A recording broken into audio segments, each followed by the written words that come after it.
Namaste,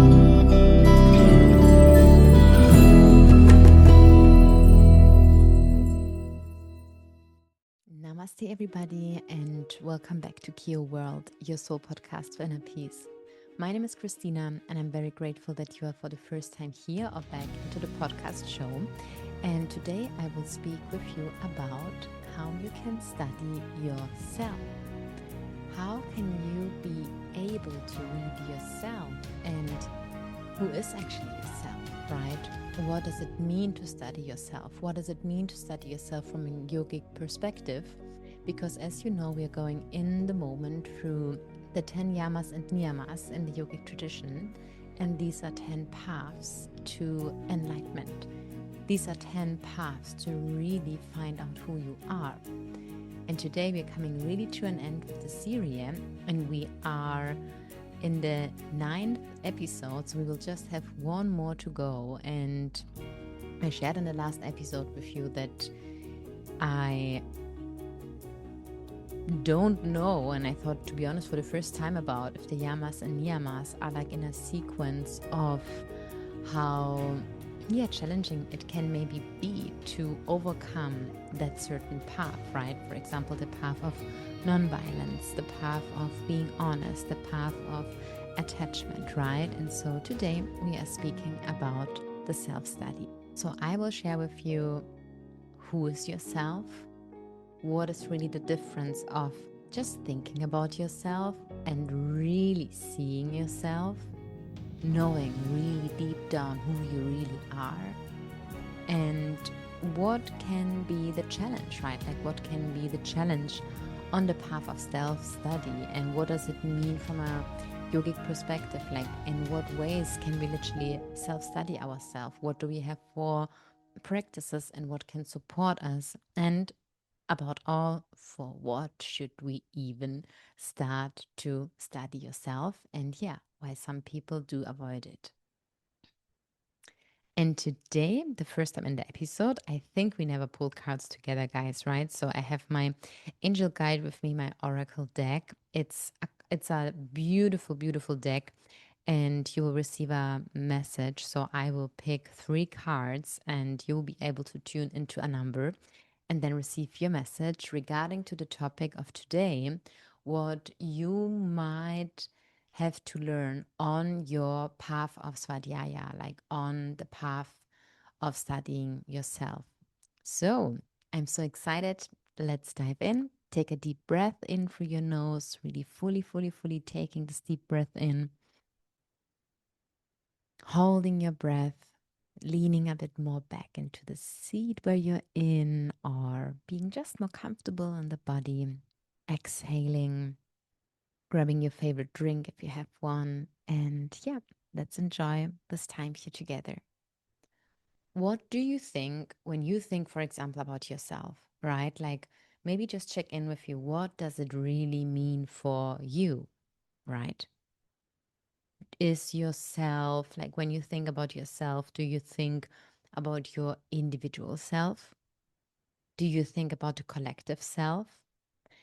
Does yourself or your higher self is for you really in a more wider context, in a more spiritual context, that you think, okay, myself is where my home is. Myself is connected to where I'm coming from. Myself is actually connected to source. Because we need to understand the paradox in that, right? So, understanding yourself, understanding who you are, will allow you to go beyond your individual self, and it will allow you to understand consciousness. Studying yourself and understanding your individual self will give you the awakening of understanding the collective self, of understanding source. So, as the yogis already knew, like many years ago, there are 2 ways how you can study yourself. So check in now with yourself. What do you do to study yourself, right? And it's actually very interesting that In school, we don't have a topic or a lesson which is just called self-study, right? Like in the Western world, we study so many different things, right? Just think about it. We study mathematics, we study maybe sport or biology or languages, which are, of course, amazing tools. However, how can we ever like find fulfillment in those things if we don't study it ourselves first, right? Because you walk through this life every day, every single second with your individual self. So the yogis knew there are two ways. There are two ways. One way is through the practice. You can study yourself by different practices that connect you inward to yourself.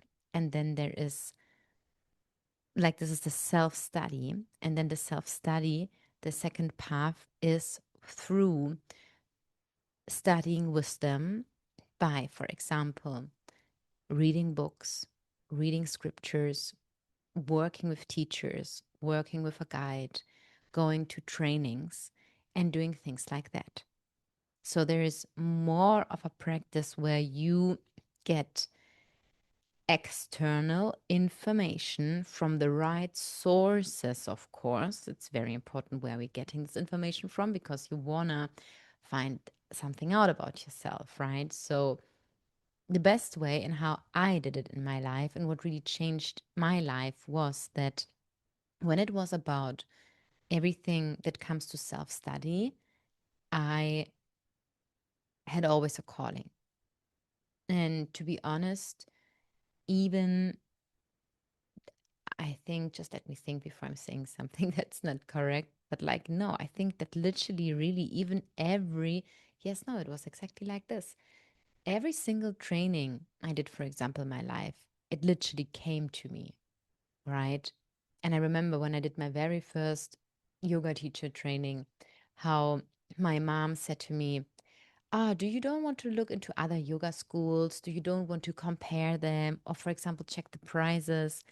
And I was just like, no, like I didn't care if there was a other offer or another training that would maybe be whatever, cheaper, more expensive in another place in the world, right? And literally the location of my training changed. So the first training route didn't happen. So I needed to travel a little bit farther. It was still in the same country. So it was still back then in Germany. And I just knew, because I had the calling to go exactly there, to receive my learnings there, that this was my path. And this is how I, I did then the training. And I believe that when we have callings in our life, and I'm actually now traveling soon back to Germany to participate in another training. And for me, just now I realized that this was also a calling, right? Finding out about the school, the teachers. And very often, what I observe is that people, they try to be so logical in their mind. They really try to not make anything wrong, not making a wrong mistake or a wrong decision, and then they choose between or think like, oh, should I go there or should I go there? And that actually already reveals that sometimes if you also observe yourself in a situation like this, that actually means that you are disconnected from yourself. And when you are disconnected from yourself, what do you think were a decision in your life that you may do while you are disconnected from yourself, right? And when you, for example, are just in your mind, like, where will the outcome bring you? Very often, not less closer to your heart. This is also why I observe when people, for example, you know, just watch the intention. We also spoke about that. Just watch the intention of people. And when sometimes people don't have a clear intention, when they don't know why they are doing things, then the less clearer is the outcome. Or let's say, for example, when we're speaking just now about topic of the training, is that when someone does a training without a real calling behind it, without a real intention that comes from the heart, very often people then, never really find the fulfillment they want, or they don't really get then out what they maybe expected or wished for getting out from the training, right? If they don't really follow a calling, or yes, if they are doing it out of the wrong reasons, right? And I'm not saying, because I mean, in this world today there are so many trainings, and I still also, stand firm to my opinion that also the trainings I'm offering within Kyo Yoga, that when you do a training, it doesn't has to mean that you immediately become a teacher, for example, of teaching classes, etc. However, you do a training for a specific transformation you're looking for, and you do it because you have a certain calling deep in your soul, right? Why you really want to do, for example, a life-changing experience like that, right? And going into studying yourself deeper.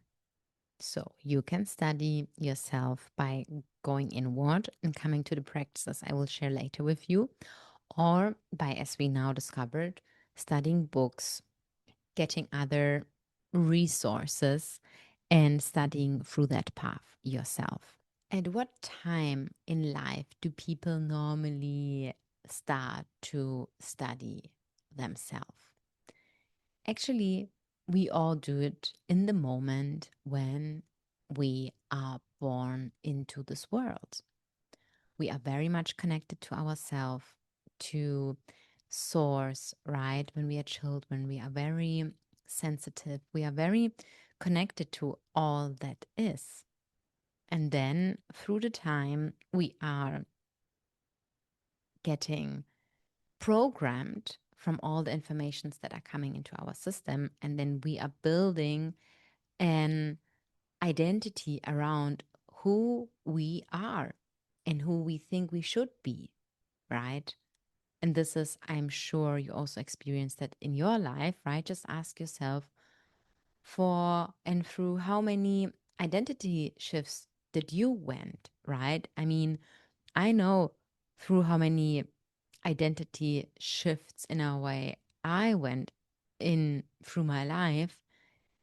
But even here, when you think back, there is always this unchangeable I am inside you. The, how we say in yoga, the observer, something that really didn't change. And I'm not speaking about the mind or the voice, right? This inner feeling of the present moment, this inner feeling of feeling the observer. And only when we are coming and when we are becoming the observer in the present moment, right, then we are able to not only think about ourselves, then we are able to see ourselves, then we are able to experience ourselves. And I could, of course, now and at the end, that path is also a journey for every one of us on their own, right? It's beautiful that in yoga we have these 10 paths, right? We have practices that help you to, to reach enlightenment, right? To be guided to something where maybe some people even don't know what is enlightenment, right? What does it mean? And who knows what samadhi truly means? However, there are teachers and people in our life that are guides on our way, right? We have Svadhyaya in yoga, so that we know there are ways that we can study ourselves, that we can find this connection back home. There is just very one important thing that you have to know is that anyone who wants to interfere into this path between you and God has no right to do that. No one can explain you how to meditate, how to reach samadhi, what enlightenment really is, who God is, who yourself is, right? There are many practices that can support us because, or also, for example, places that we go to, places where we are remembering, right? Like communities where we just feel so at home that we can be ourselves. And when we have an environment where we feel that we can be ourselves, where our body can relax, then most likely we are also really able, when the nervous system is calm, to then to really develop this connection and to go on that journey, because the journey of studying yourself is a journey and it needs to have, if you want to make it like very conscious and very aware, and if you want to choose self-study as a path, then it needs structure and it needs the right motivation, the right tapas, the fire, the inner discipline behind it. It needs all of the yamas and niyamas that we spoke now about, right? It needs a nonviolent mind. It needs 100% honesty from yourself. It needs you to be able to manage and to be able about how energy is moving, right? Like where we are bringing our energy to, like where we are getting energy from, like where we can lose our energy. How important it is to have the body clear, the space you are in clear, the mind clear. How important it is to detach ourselves from different things so that we are even able to go on that path of self-study. Because on that path of self-study, you need to have, of course, as less distraction as possible. And this is also why the more distracted you are, the less space you create within yourself, and the harder it will be ever to be connected to yourself. So if you feel that in the moment you go through a period where you think, I'm not longer connected to synchronizations around me, I'm not longer connected to, to myself, to my body, to my voice, the best thing you can do back then is not to get even more information into your system. The best is then to, at first, do the practice and then to study. Okay, so at first, to make the practice to really purify body, mind, and soul, to make space for new information, to then be also able to really observe and understand it from a different lens, to understand it from a different perspective.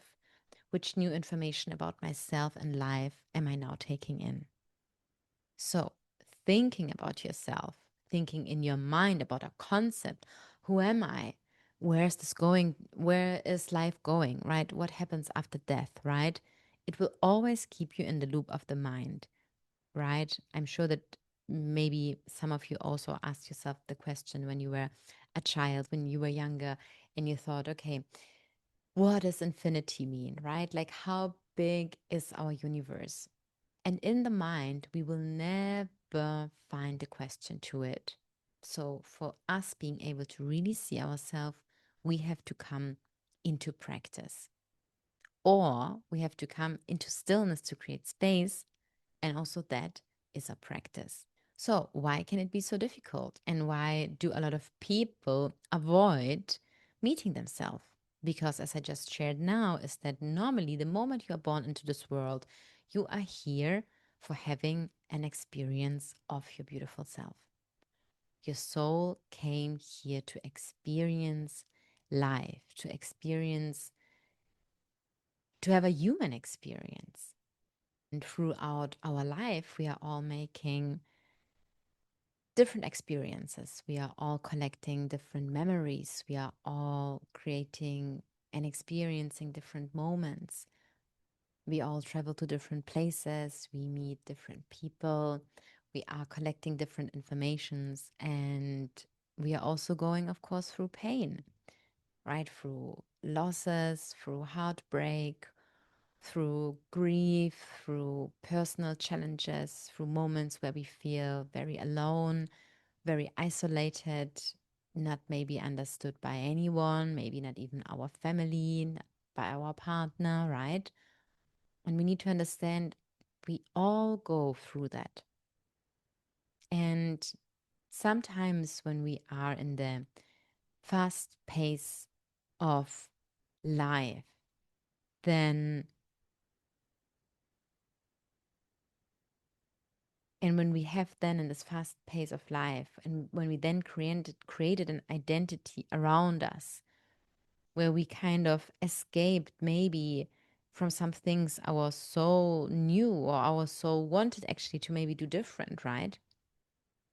And then when we are in our own bubble, in our own universe that we created, sometimes it's very hard to leave that space, to leave this comfort zone, to leave the space where we have the control about everything, where we know how the day looks like, where we think we know how the next day looks like, where we think we know how our life could maybe look like in some years, right?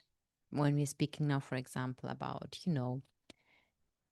paying into insurances, paying into insurers for when you're retired, right? Like we are all just also here trusting concepts, right? Like when you, for example, no matter which insurance you have, right? Like where you pay every month so much money in because you pay the money because you have fear that one day like this could happen or that could happen, right? Like not the trust into the day, not the trust that God will always provide for you, that you are held by a very greater source, and that we, cannot live the day by just trying to survive another day, right? Like then we are not living really today.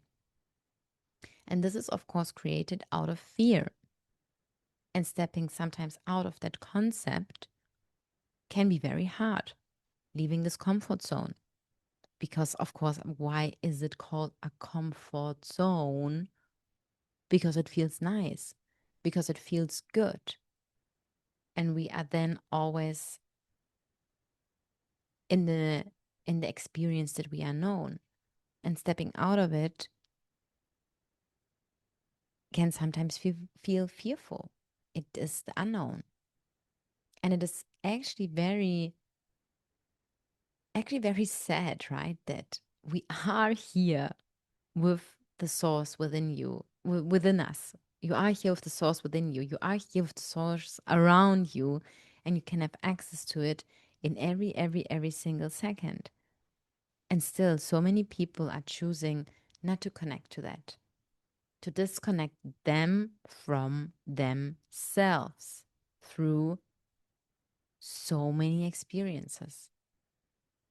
And the beautiful thing is that when you connect more and more with yourself, when you are on the path of studying yourself, on the path of Svadhyaya, it doesn't mean that you can't do and continue to do the things that you enjoy to do in your life, right? You are still able to do all of them. However, you will enjoy them differently, right? Like, why should you go that path of studying yourself, of looking at triggers, looking at your roots, exploring shadows, right? Like doing shadow work. Why should you do that?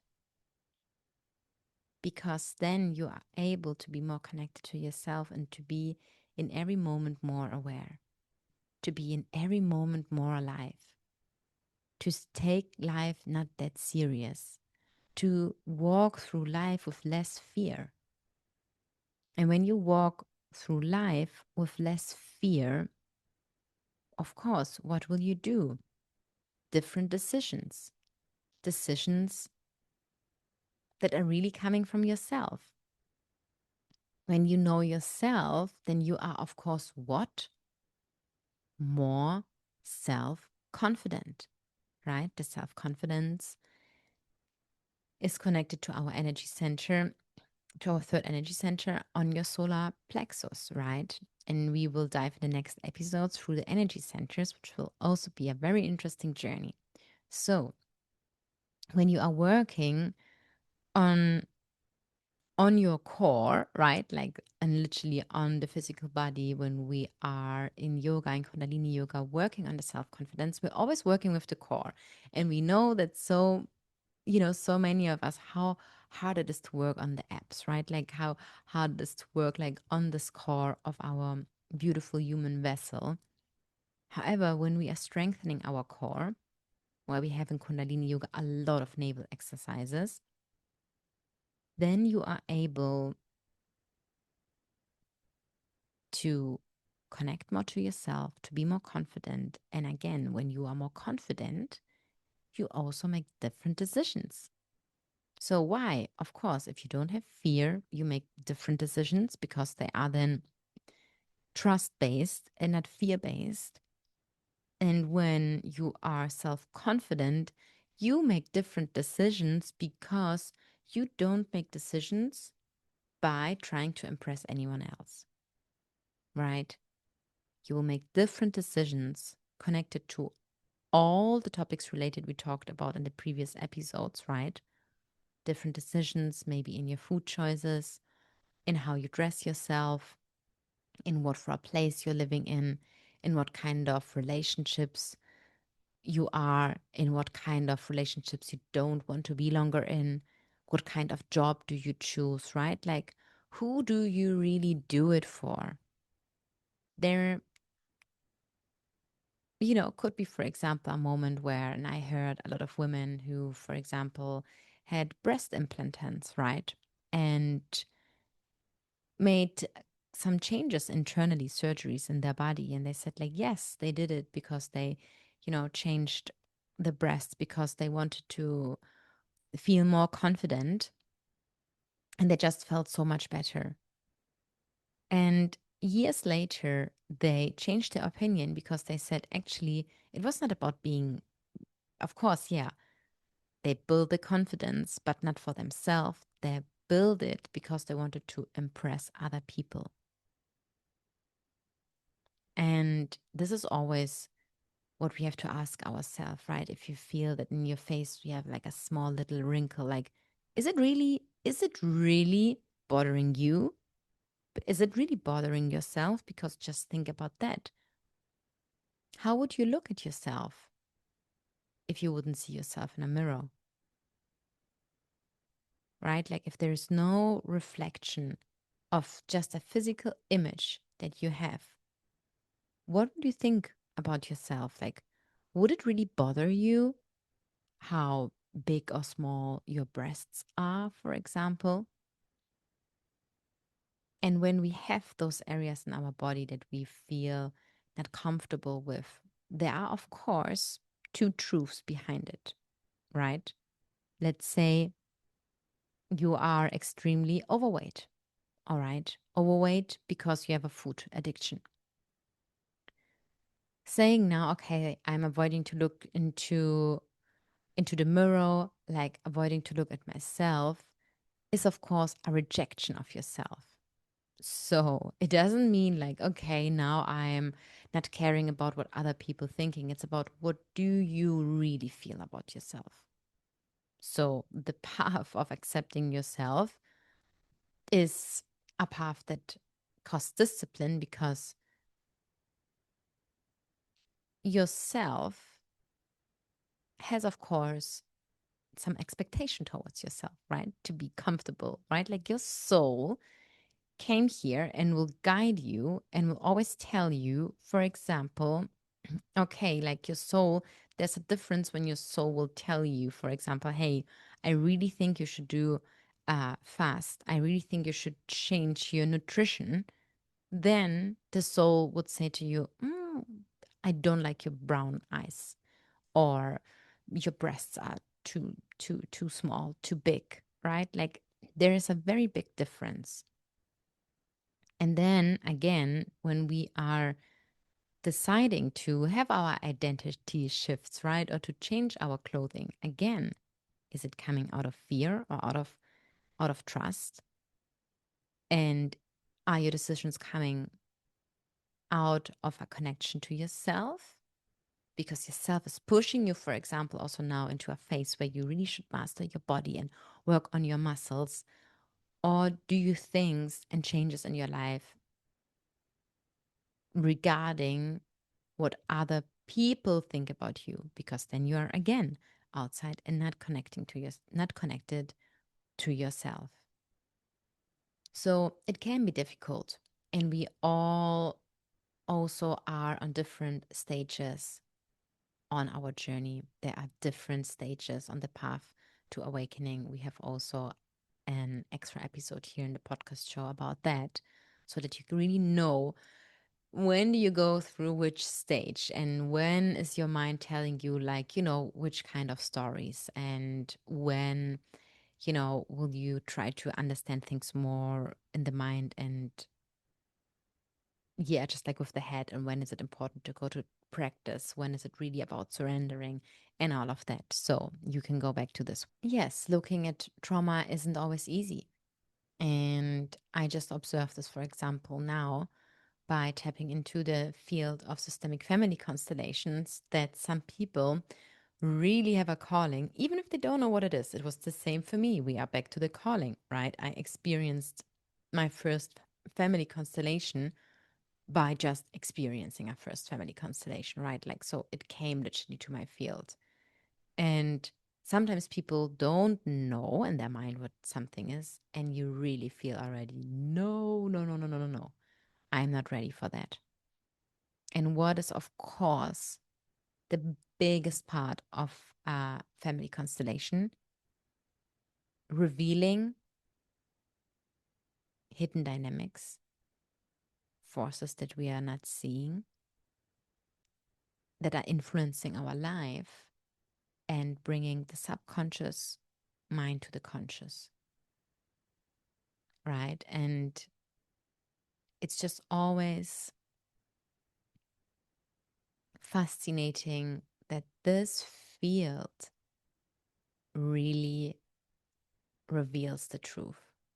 So, through what ways can I study now myself? So, I would recommend to you, if you want to go on to the path of Svadhyaya, then if you in the moment have the feeling of reading something, then start reading, right? I will, here in the podcast show, in the notes, I will share 2 or 3 books with you that really supported me on my journey. All right. Maybe they are already familiar to you, maybe not. And then just start to read something, right? Start reading something and try to go to classes, to lessons, to speeches, right? Like do retreats, do trainings, right? Like have experiences where you work with teachers from the field, right? Like in the field and on the path of yoga, who are really also speaking about the core of yoga and unity, right? And about consciousness. So you can do that. If you want to go to if you want to start with the other path, right? You just choose what do you want to do in the moment, or if you even combine them both, then you want to go to your practice. And there are different ways. One very common way is, of course, the path of journaling. Journaling, writing, free writing, setting yourself a timer for 10 minutes, or getting support by, today we have so many journals. There are so many journal books out to related topics or with specific questions. So just be reminded about writing and journaling. And just for you to understand, because I know we hear always often journaling, journaling, why should I journal? And just know that in the moment when you write, and you should write with the hand, in that moment, you are doing what? You are just with yourself. It's not about the outcome. It's not about that you write something where you feel, because when you, of course, write, because you think, oh my God, I want an outcome again.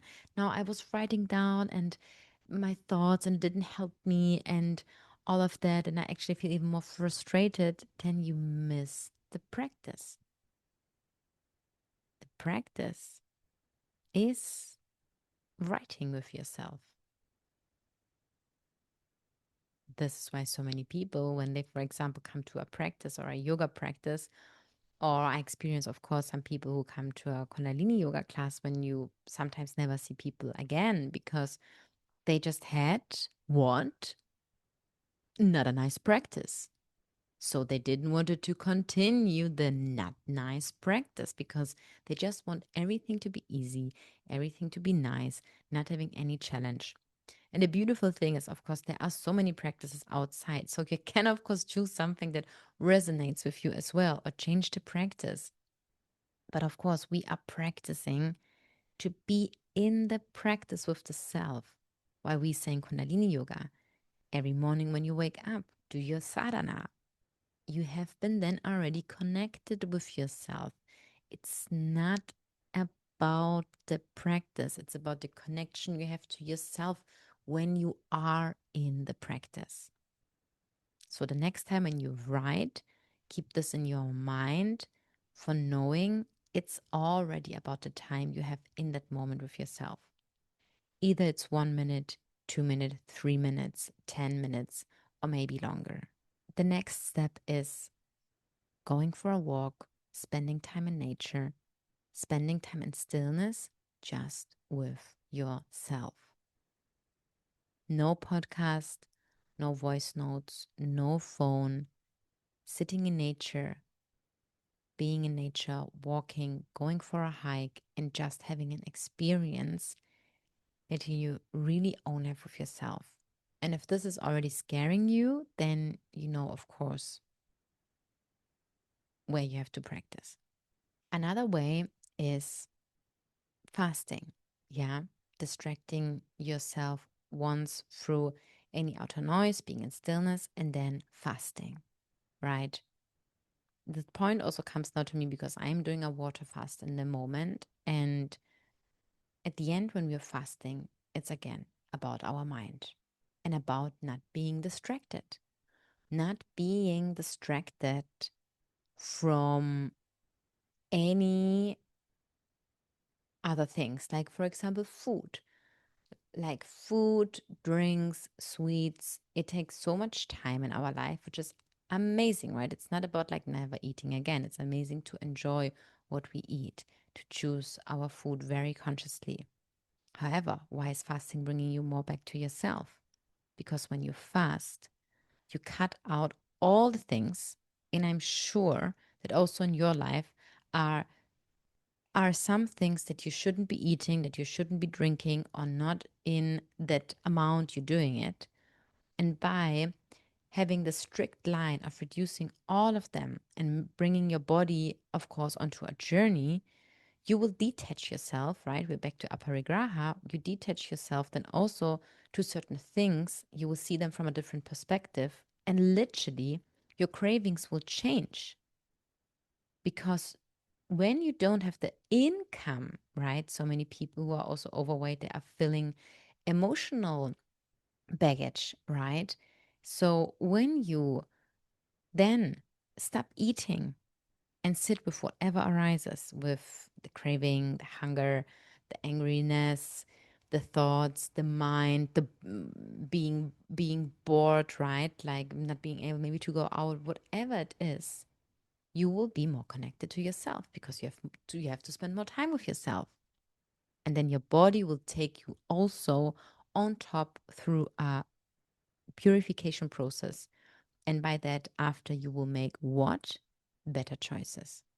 Another way to study yourself are, of course, all the other practices we have in yoga. Being in class, being in movement, right? Because again, what do you do then in class? And it really doesn't matter which class, you spend time with yourself. You spend time with your body. You spend time with a more connected breath, right? Like you spend time in the here and now. So going to practice, connecting with your breath, right? Meditating, going into advanced stages of meditation and having your own personal connection to yourself and finding your own practice. Another way are, of course, also family constellations.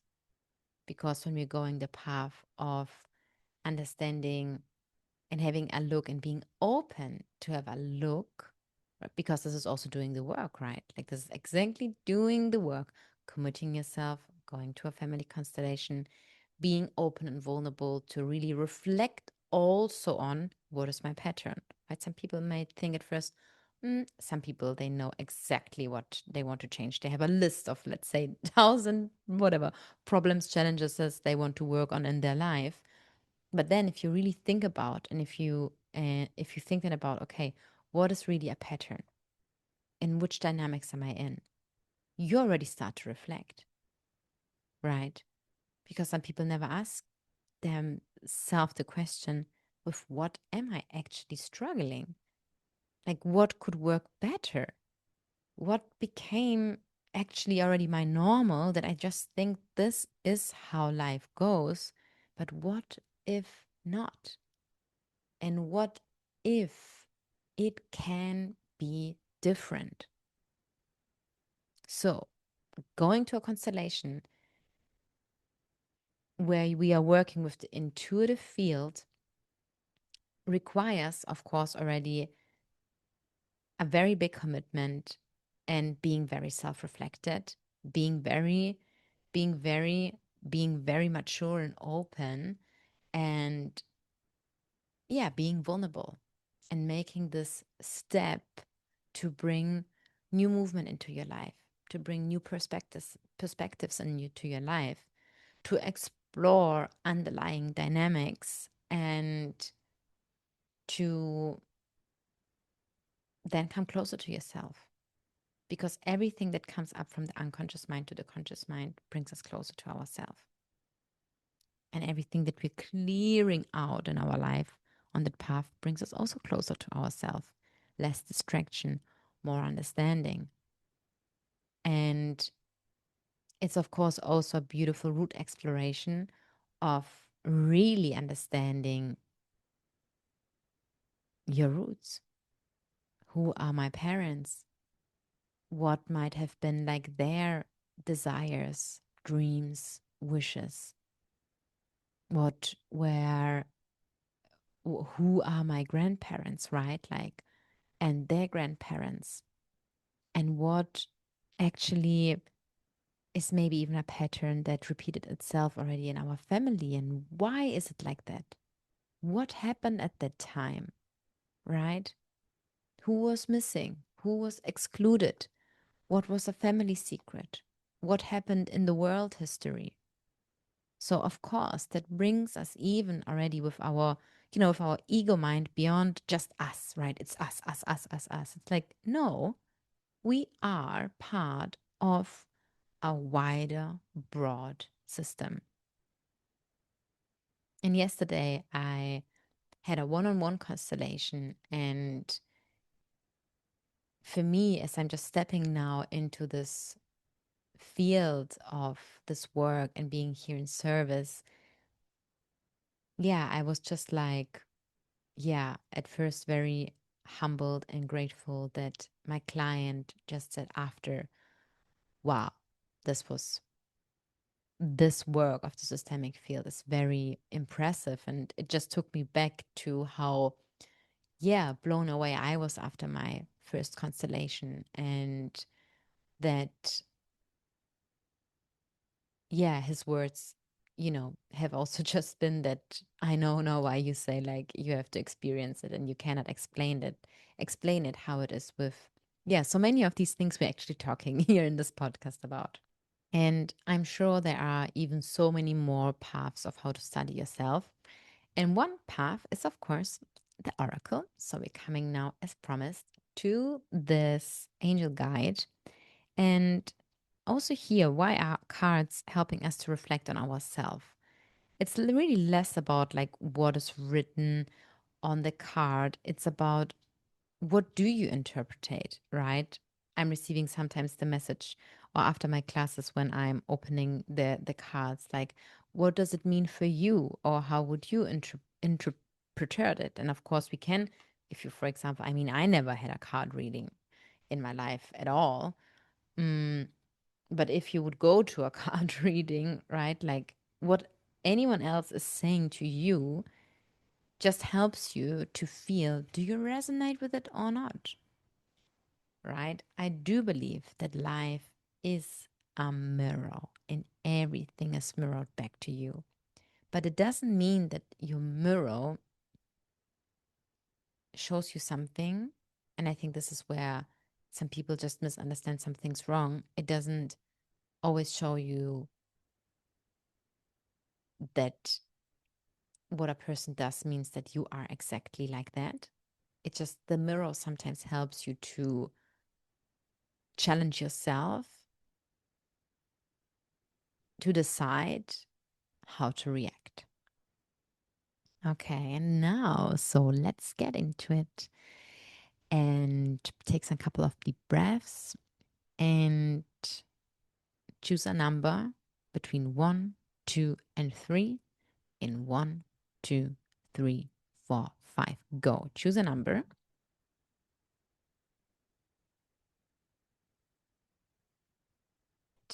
You have your number. If you want to take 2 numbers, you can do. It's like with the cards, you can always take more. So let's get ready for everyone who picked the number 1. Oh, that's a strong one. So clear, cancel, and release. For those of you who have the video on, you can see the card. Number 1, clear, cancel, and release. Okay, number 2.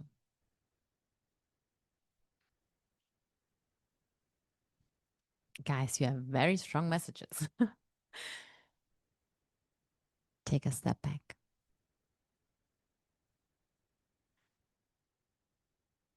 And taking a step back, guys, it doesn't mean always, right?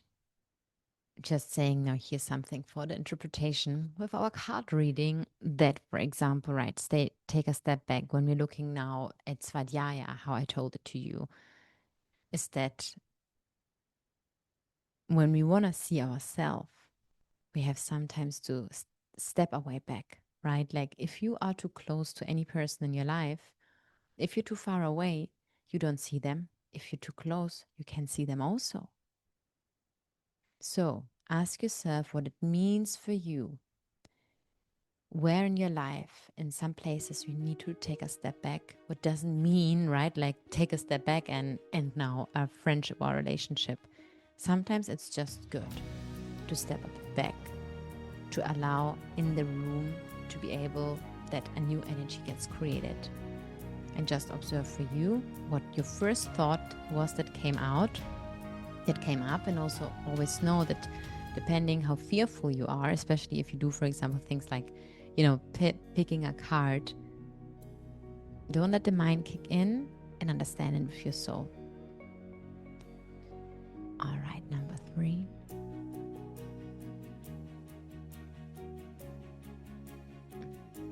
Power and intention. I never had this card before. It's a new deck, so I'm still exploring also these cards. So beautiful. Here.